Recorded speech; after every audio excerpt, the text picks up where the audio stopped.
warahmatullahi wabarakatuh. Puji dan syukur kita panjatkan kehadirat Allah Subhanahu wa Ta'ala yang telah memberi kita kesempatan dan kenikmatan berupa nikmat iman, nikmat Islam, dan juga nikmat sehat. Juga salawat serta salam kita curah limpahkan kepada Nabi Muhammad Sallallahu Alaihi Wasallam serta keluarganya, kepada sahabatnya, kepada tabiin, tabiatnya, dan juga semoga kepada kita semua selaku umatnya.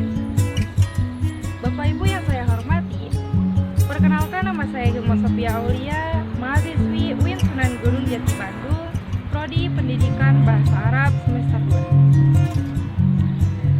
2. Di sini saya akan sedikit berbagi ilmu kepada Bapak Ibu sekalian mengenai pentingnya pendidikan moral sejak anak usia dini. Sebelumnya saya akan bertanya kepada Bapak Ibu sekalian. Yang pertama, pernah tidak Bapak Ibu sekalian merasa bahwa banyak anak yang mempunyai ilmu yang banyak tetapi tidak dibarengi dengan akhlak yang mulia? Yang kedua, pernah tidak Bapak Ibu merasa ilmu seseorang itu akan sia-sia, akan terasa sia-sia karena adabnya yang minim? Yang ketiga, pernah tidak Bapak Ibu sekalian merasa banyak anak yang paling pintar tetapi tidak ada sopan santunnya sama sekali? Bapak Ibu yang saya hormati, saya pastikan jawabannya adalah iya. Ya, kita pernah merasakan semua itu. Kita pernah merasa ilmu seseorang akan sia-sia karena adabnya yang minim. Lalu bagaimana solusinya? Menurut saya yang paling penting zaman sekarang ini adalah pendidikan. Pendidikan merupakan satu hal yang paling penting untuk memperbaiki atau mempersiapkan generasi bangsa, generasi muda yang berkualitas, dan memperbaiki kehidupan bangsa. Bapak Ibu yang saya hormati, di dalam pendidikan juga yang paling penting adalah pendidikan moral sejak anak usia dini. Pentingnya pendidikan moral sejak usia dini agar terbentuk karakter yang sesuai potensi dan perkembangan anak. Dan juga penerapan pendidikan moral itu tidak hanya dalam kemampuan intelektualnya saja, akan tetapi di dalam perkembangan perilaku dan juga kepribadian sangat diprioritaskan. Bapak Ibu yang saya hormati, penanaman pendidikan moral sejak usia dini itu sangat perlu karena pada usia ini anak memasuki masa keemasan atau golden age yang hanya terjadi satu kali dalam hidupnya. Lalu apa saja proses perkembangan anak? Proses perkembangan anak itu terjadi dengan 3 cara. Yang pertama ada pendidikan langsung, yaitu penanaman pengertian tingkah laku yang baik dan benar, baik atau salah, buruk atau benar dengan oleh orang tua, oleh guru, atau oleh orang dewasa lainnya. Maka keteladanan mereka itu sangat berpengaruh kepada moral anak. Yang kedua dengan cara identifikasi, yaitu anak mengidentifikasi atau meniru penampilan yang menjadi idolanya. Bisa jadi itu orang tua, guru, ataupun orang dewasa lainnya. Yang ketiga dengan cara proses coba-coba. Proses coba-coba yang dimaksud adalah ketika perilaku mereka menghasilkan penghargaan yang menunjukkan penghargaan, maka mereka akan terus melakukannya. Berbanding dengan sebaliknya, jika mereka melakukan dan menghasilkan hinaan atau celaan, maka akan dihentikan. Lalu bagaimana cara yang tepat untuk menumbuhkan nilai moral anak? Di sini saya akan sedikit memaparkan.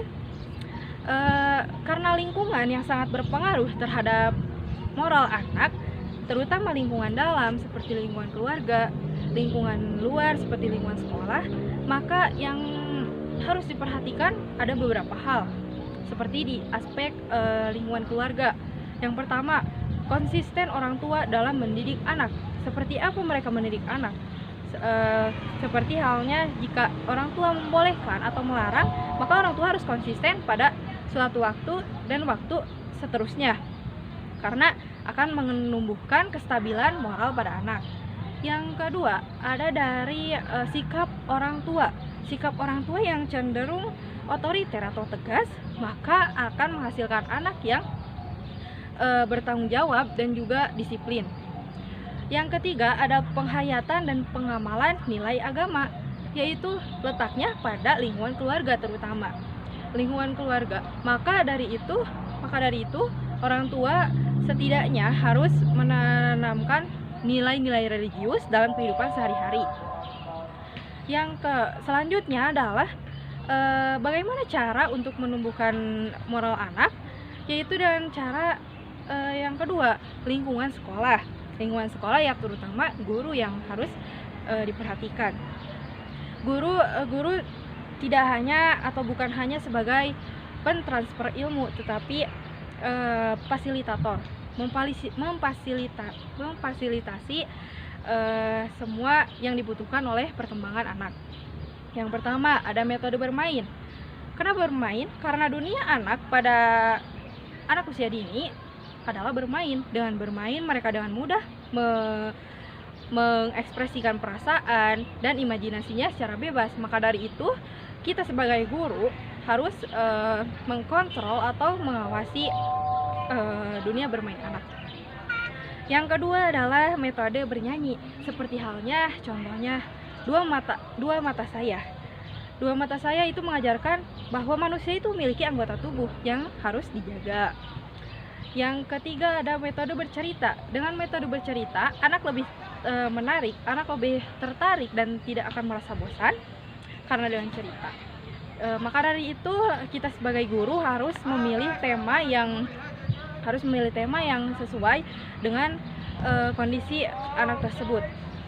Yang selanjutnya adalah metode pemberian tugas, yaitu dengan cara melatih kesabaran anak, melatih anak itu harus bertanggung jawab.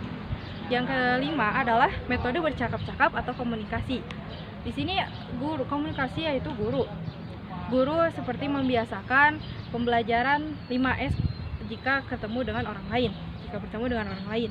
Seperti senyum, salam, sapa, sopan, dan santun. Yang keenam ada metode outbound, yaitu dengan cara mereka akan belajar di alam. Dengan itu mereka akan lebih menghargai alam, akan lebih mengetahui cara-cara untuk menjaga alam dan tidak merusaknya. Yang selanjutnya adalah metode karya wisata. Metode karya wisata seperti halnya jika ada satu pembahasan materi tentang binatang, maka kita dapat membawa anak-anak ke kebun binatang dengan cara memperkenalkan binatang-binatang dan lain-lain. Dan juga yang selanjutnya adalah metode teladan. Nah, ini metode yang sangat mempengaruhi terhadap anak. Kenapa? Karena yang menjadi teladan di sekolah seperti seperti teman-temannya, seperti lingkungan gurunya, bagaimana guru memperlakukan anak, bagaimana teman-temannya bersosialisasi dengan anak tersebut. Demikian metode-metode yang mungkin akan sedikitnya membantu perkembangan moral anak. Demikianlah public speaking yang dapat saya sampaikan tentang penanaman pendidikan moral sejak usia dini. Semoga dengan adanya kita berbicara hal ini dapat kedepannya dapat berkualitas, menjadi generasi yang berkualitas. Kita sebagai perempuan dapat mencetak generasi yang baik. Akhir kata, terima kasih atas segala perhatiannya. Mohon maaf apabila terdapat kesalahan kata dalam menyampaikannya. Saya Hilma Sophia Aulia. Wassalamualaikum warahmatullahi wabarakatuh.